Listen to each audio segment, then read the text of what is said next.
Hi, my name is Jessica Johnson, and the topic I chose for this discussion is how puppy mills should be banned. Now, how many puppy mills are there in the U.S.? U.S. Humane Society estimated that there are at least 10,000 puppy mills operating in the United States, selling directly to the public or through flea market, pet stores, and other avenues. These operations have no concept of how to raise animals carefully and treat them respectfully, and that in and of itself, it's reason to want to see puppy. Puppy mills cause physical harm to adult dogs and their offsprings.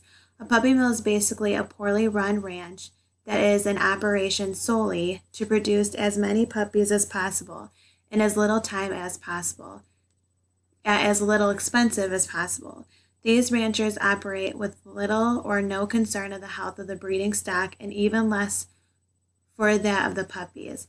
Much of the time, puppies die shortly after birth, and that's a bit upsetting to the puppy mill operator, but there will be other litters. The best case scenario for these callous people is that the puppy lives long enough to get to the pet store to be sold, or be sold directly to a customer. If the puppy dies a few weeks after its purchase, or ends up having health problems throughout its life, that's of no consequence to the operator. The heartbreak experienced by the family that bought the puppy isn't the puppy rancher's issue. And if the puppy does live but ends up draining the family finances with constant vet bills, that's not their issue either. Puppy mills cause mental harm to adult dogs and their offsprings. Puppy mill animals have no human socialization or contact with other dogs except when it's time for breeding. Puppies are taken from their mothers too quickly, often as soon as 4 weeks. After all, the breeder doesn't want to have to spend money on solid food for the litter. This is appallingly detrimental to the puppy's socialization. Puppies need at least 8 weeks to learn how to be dogs, and they learn this from both their mother and their litter mates. The puppies also get no human contact or handling, both of which are crucial to creating a human-dog bond. Puppies who are kept in such conditions are taken away too soon can develop serious socialization problems like destructiveness, anxiety, and even aggression. These behaviors can be very difficult to overcome, even with a great deal of training. Many puppy mill animals are never able to really bond with humans. The conditions in puppy mills are horrific. Breeding dogs at the ranches are used just for breeding and are usually kept in outbuilding or worse outdoor pens with no protection from the elements.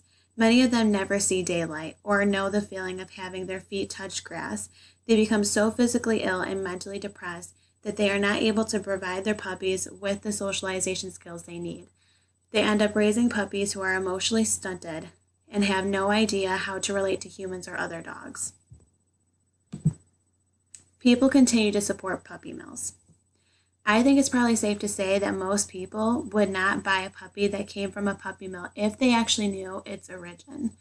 Although I am put in mind of someone I know, I wouldn't exactly call him a friend, who was shopping for a dog and happened upon a Craigslist ad. He actually visited the breeder, who is rare when it comes to puppy mills, since they don't usually want you to see what they're doing. And once he found out that he could see the puppy's parents and looked at the dozens of puppies in substandard conditions, he was pretty sure that he was looking at a puppy mill. He still bought a puppy, his reasoning being that at least he was able to save one. Puppy mills contribute to pet overpopulation. It has been estimated by the Humane Society of the United States that the average of 4 to 5 million dogs are put down every year, and only 5% of those for medical reasons. That's beyond anesthesia. It's carnage, plain and simple. And why does it happen? It happens because there are too many dogs and not enough homes to care for them.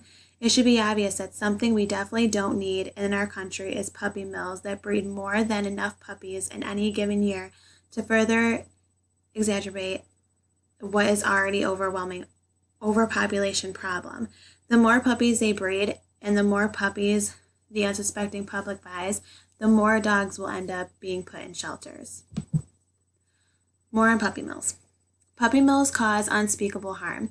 They hurt adult dogs, they hurt puppies, and they hurt people who end up buying the poorly socialized, unhealthy puppies. In fact, they can end up hurting anyone who comes in contact with a dog that becomes mentally unstable or aggressive because of its early life. All animals should be treated equal. I don't think that it's fair that female dogs are treated terrible. They are used in puppy mills only to keep having puppies, and when they are done being able to give more puppies, they are then either put down or brought to a shelter somewhere and left to die. I love animals, as we can see, because I made the last 2 videos about animals, and I think that all animals deserve to be treated the same amount of love as they give us. Thank you very much. That is my presentation. I hope you enjoyed it.